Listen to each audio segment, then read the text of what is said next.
Welcome back to another episode of Harmonious at Lunch, the show that fuels your business success. I'm Brandon Gano, your host and guide through the world of harmonious business growth.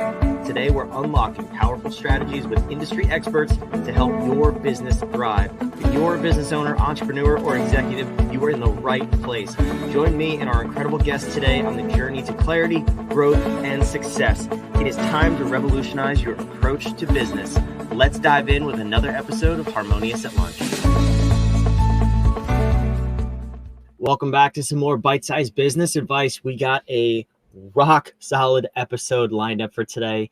I'm talking to my fast friend over here, Trunnis Goggins, before we started recording and unpacking what we're going to talk about, and I'm excited to dive in. So we are going to talk about the 4 Ps of you. Trunnis is an author, and he's got a bunch of books coming out. He's already got one out. So let me introduce him now before we go any further. Trunnis, welcome to the show. Thanks for being here. Thank you for having me. I appreciate being here, Brandon. Yeah, this is a great episode, and you were kind of blowing my mind before I hit record, so shame on me for not recording sooner, but we are going to unpack this for the audience. And before we get too far, though, you wrote the book and you have a podcast, the 4 Ps of you. Can you just explain and lay the foundation? What are the 4 Ps of you? Well, this is a business show, so we all know the 4 Ps of marketing, right? I'm a business professor. I don't have to talk about the 4 Ps of marketing. I'm sure once I started talking about that, some of your guests like, no, I don't want to have that class ever again. But this is the 4 Ps of you, not the 4 Ps of marketing. These are purpose, planning, passion, and persistence. These are 4 Ps that you could take whenever you're making any type of decision in life, you're making any type of decision in the business world, you're making any type of decision, period. You want to make sure you know your purpose. In business, that's your mission most of the time. You always want to have a plan. You want to have an external, internal plan. That plan has to be strategic. You also have to have a passion. You have to really love what you're doing. If money is the only reason why you're doing it, you shouldn't be doing it. That's just the case. You've got to have passion for what you do. You have to get up in the morning and do whatever you're doing and almost feel guilty when you get paid because you feel like you're stealing somebody's money, and that's what I want you to feel. That's the passion that I want you to have in whatever you do. And then finally, it's persistence. And persistence, things are going to happen. Bad things are going to happen to you. That's life. And there's no way around it. And you just need to be persistent. And that's where the passion, they almost go hand in hand. As much passion as you have is as much persistence as you're going to have as well. Yeah, that's really interesting. And I'm curious, before we find out where the book came from, when you were writing it, when you were thinking about the 4 Ps, what was your long-term vision of what did you want someone to get out of this framework of reading this book? What do you want someone to experience in their life? Well, I'm going to tell you, I was in the Navy, and when I was in the Navy, it was the greatest time of my life. It really was the greatest time professionally in my life. Even now, as much as success as I'm going through right now, it was still the greatest time. I had a lot of friends. I felt like I was doing something for not only myself, but for the entire country. And then when I got out of the Navy, I was lost, and I was totally lost. And that's the thing that a lot of people go through when they're going through life. So when I wrote this book, I wish I had a book like this where I could read, because that book, I start the book out with the purpose, almost grounding, like putting you in okay, this is where you are today. And you might be miserable today, but now let's get you out of that misery and let's find, rediscover your purpose. If you have your purpose and you lost it somewhere down the way. But then after you have that purpose and you've got that again, and you've got that drive a little bit, then what I want you to do is I want you to plan. And when you plan, you can't plan within a bubble. All right. And then after that, obviously, if you have your purpose, that passion has to be there. The purpose has to be your purpose. If it's, I'm doing this because my sister's doing this, or I'm doing this because my dad used to do that. If that's the principal reason why you're doing it, that's not your purpose. That's your dad's purpose. That's your sister's purpose. And then finally, again, the persistence part, we can go over that all day, just learn to fight through it and struggle. So my backdrop of this book actually came from, those memories of the times when I was transitioning from military to civilian life. That's interesting, because I find that a lot of people get in that situation, in that very point in their lives, probably every couple of years in some cases. And we lack that sense of purpose. We lack the sense of direction. And in business, people do it all the time. At least the people that come to us for consulting help, they think every idea is the next best idea, and they try it and it fails. And they're like, I don't know why it didn't work. And we're like, but where are you going with this? Right. So this is such a powerful concept that applies to both your life and business, like you're saying. Where did it really come from though? Like where did you put this framework in and say like, no, this is it. This is what all people need. And then you wrote this book out of it. Well, I teach, and I still do, and it's one of the most rewarding things I could do is I go into prisons and I teach inmates who are getting out of prison. And the first thing I usually do in class is I give them like this, like get them excited about getting out. I mean, I don't know if I have to do that, but I mean, you're getting out of prison, but I still do it, right? I say, okay, what's the first thing you're going to do when you get out of prison? And so, sometimes they said, I'm going to go to Chick-fil-A. I'm going to do this. I'm going to do that. I can't wait to see. And some people like, I can't wait to see my daughter for the first time, and they start saying things like that. And then I say, no, what do you want? And it gets quiet because a lot of times we know what we want as far as tangible things, but we don't know what we want. We don't know who we are. A lot of times we ask people, you're the worst question you can ever get asked in an interview is, where do you see yourself in 5 years? Some people don't even see themselves where they see themselves in 5 minutes. So, and so this book is kind of like, all right, listen, I want you to constantly think about your purpose. Because if you don't, you're already in prison. You may not be behind bars, but you're in prison because you don't know what you want. Because the problem is, if you don't know what you want, someone else knows what they want from you. And at that point, just like if you're in prison, they tell you when to eat, they tell you what to wear, they tell you what to do. That person who knows what they want from you is going to tell you everything they want you to do, and they're going to tell you how you're going to do it. So that's what I want to make sure. And that's even in the business world.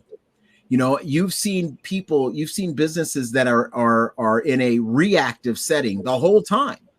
And that's when they fail because they don't have the finances, they don't have the resources, they don't have something to stay reacting to someone else's proactive efforts and proactive motions. We watched that years ago with Sears. When I was growing up, Sears was the best department store in the world. All right, it really was. You got a job or you got something at Sears, you were having it. And then other stores like Target, Walmart, Amazon, even before that, just started taking them over, and they started getting reactive. And because of that reactive, they lost their purpose. They lost who they were. And that's what happens to businesses. That also happens to people. Yeah, and I'd love to hear an example from you, like, because you gave the example of I want Chick-fil-A, and then you say no. What do you really want? Like, I don't think most people take the time to think about that, even in business. Like, what do you want for your company? So can you give me a few really good examples from either clients or even yourself of what is a good example of something you want? I had a client who had a great concept for a gym. And she put the gym together. She did all these things. And I said, wow, this could be great. She said she wants it to be focused on women. She wanted to be all these different things. And I said, okay, you have a great plan. But I can go to any gym at any given time to work out. What makes yours different? And there was a pause. I said, I know what makes yours different, but you have to know what makes yours different. And if you don't understand what makes yours different, you're going to be in trouble. And about 3 years went by, and she gave me a call. This is after I consulted her. I gave her a business plan. I gave her all these things, and it was kind of successful. About 3 years later, never forgot about this individual. She called me up. She goes, I know exactly what I want my gym to be. I want it to be a full wellness center. I don't want it to just be. And then once she came out with that concept, she actually built a competitive advantage, and her business is extremely successful today because she finally, she had a struggle, but she finally found out what she wanted. again, I write this book because yes, we all struggle at sometimes, but I want people to kind of limit their struggle by first, before they start making moves, they really know where they're moving to. And I think this is a good start. Yeah, absolutely. And what it sounds like, at least the words you used, was she planned before she purposed. My words, not your words. But Yeah. how often? I'm going to steal that, though. You know that, right? Oh, please. It's all yours. Okay.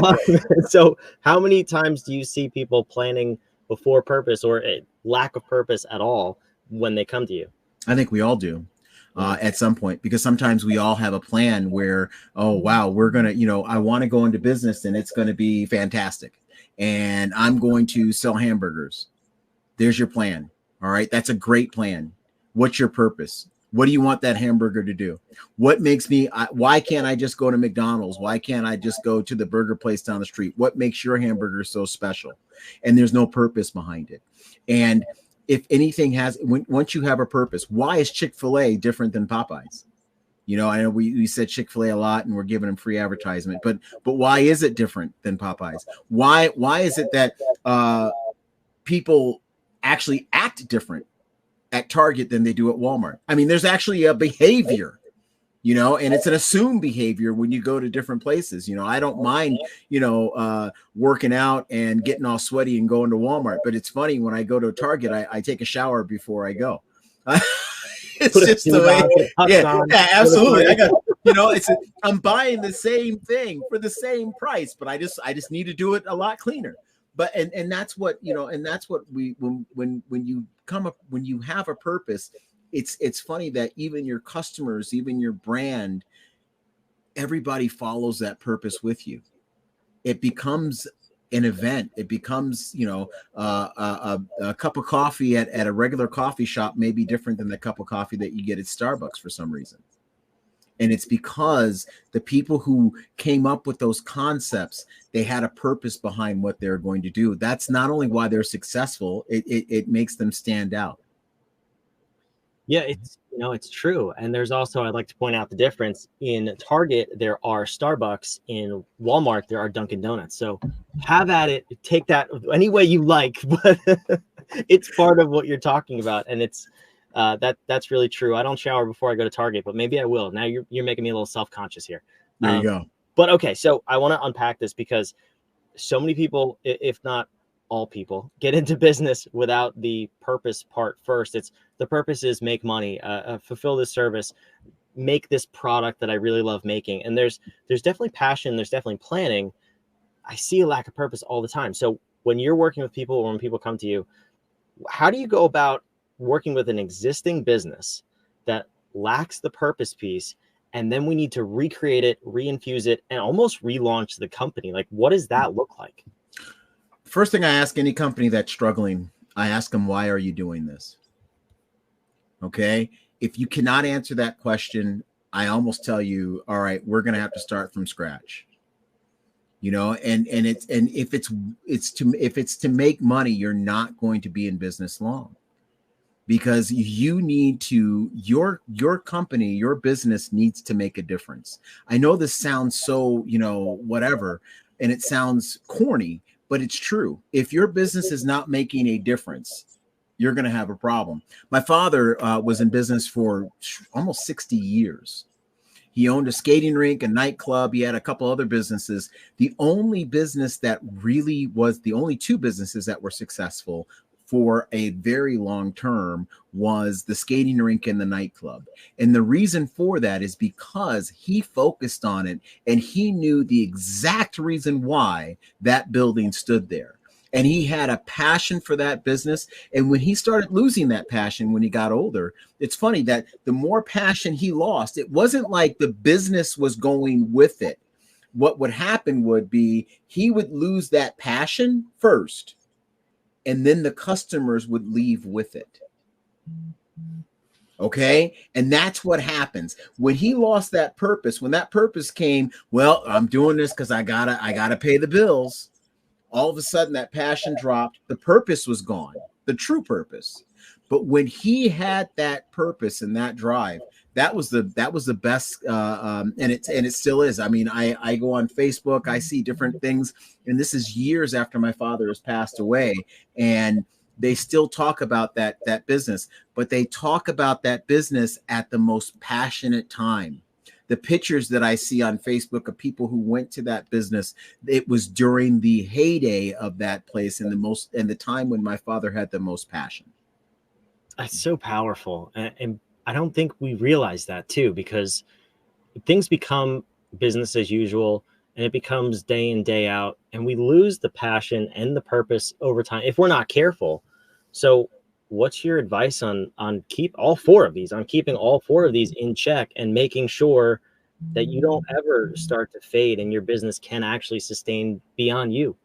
You know, it's almost like this. It's almost like find something that you, it's like in a marriage, basically. You know, what keeps the marriage fresh?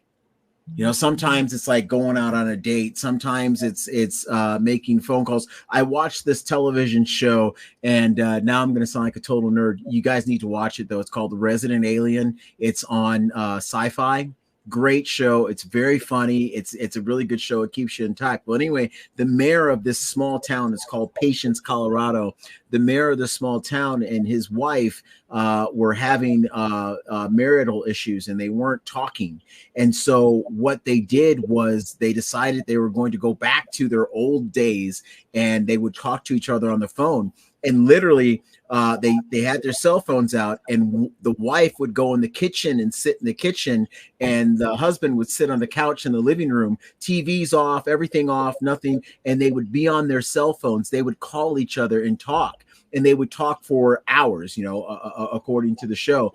And it actually revealed. So in order for you to keep that passion, always, I'm not saying do something new just for the sake of doing something new, but always make sure that there's something new or something different or something that keeps that passion in your business. And I think that will always keep that. Once you keep that passion, it keeps that purpose fresh. It really keeps it fresh. And that's what you need to do. That is such a cool tip. I've never heard that in regards to business, because they say always date your wife, well, or husband in marriage, but when you apply that to business, it doesn't sound as sexy, right? We're not going to start dating our business again, but that's a really cool perspective on how to stay with that passion ignited over and over and through the years. That's really, really cool. So what I'm going to do is let me toss your website here on the screen. You have a podcast where I assume you break all this down and you talk to other amazing guests, which is fantastic. And you also have the book too. So tell me, if someone wants to learn more about the 4 Ps and the 4 Ps of you, and, you know, having purpose, having passion, all of this stuff, where should they go to take that next step? Definitely go to the podcast. You can go to the 4psofyou.com. It is my website. My book's on there. You could purchase the book from there. It is, again, like I said, it is the start of a series of 4. I also do speaking engagements. You can actually schedule an appointment with me. We could talk about speaking engagements. I do consulting as well for for-profit and nonprofit companies. That's just come to the site. That's fantastic. I'm curious where you're going with the book. So you have 4 books, you have 1 out, you have 3 more coming out. You're speaking, you're podcasting. There's passion. I can feel it. Absolutely. Where are you going with this? What's your goal? What's your goal to make an impact on the world? My impact on the world, I want people to again, just stay focused on what they want to do. I also want them to, again, have this. We're not here long. And I know that sounds really scary, but we're not, you know. I'm 53 years old. My dad lived to be 79. If I'm lucky, I got 26 years left. All right. Hopefully I'm way more lucky than that. But seriously, while you're here, have fun. Have fun. When you get done with this life, make sure you are not getting the deposit back. You tore it up, you know, and that's what I want you to do. And your business, again, your business, whatever business you have, make sure you leave a lasting legacy. You know, my dad died 10 years ago. People are still talking about his business. You know, that's what I want. I mean, that's what I would love to have everybody. I love for everybody to happen to everybody here. It's an amazing legacy. And I think that's something that we don't think about all that often, is you get so caught up in the moment and just surviving, if you will. When you think about what happens when you leave, what do people say about you, you tend to act a little different. I actually, it was shared in church a few weeks ago. I heard the pastor say that their goal in everything that they do is to think first, if we were to leave this town, what would people miss about us being here? What would they say if we were to ever leave this town? And it just struck me because it was like, we don't carry ourselves that way in business. If your business ceases to operate, or if you go out of business, whatever it is, what is the legacy that people are going to miss? What's the impact that people are going to miss because you existed, because you were there? You start running your business like that, and you read the 4 P's of you first and foremost, and you go listen to the podcast, you're going to think about your life probably in a whole different lens. It's going to impact the way you show up day to day. So Trunnis, this has been an amazing episode. I really appreciate you coming on the show. Thank you. I enjoyed being on there. Thank you so much. This is fantastic. For those of you listening, watching, wherever you are, first and foremost, go to the website. It's on the screen. All the links will be in the show notes as well down below. And make sure you subscribe. If you don't listen to Harmonious at Lunch, I mean, what are you even doing? Am I right? No, I'm just kidding. But seriously, subscribe. We love having you here. We do this for you. Make sure we see you on the next episode of Harmonious at Lunch. Thanks for listening.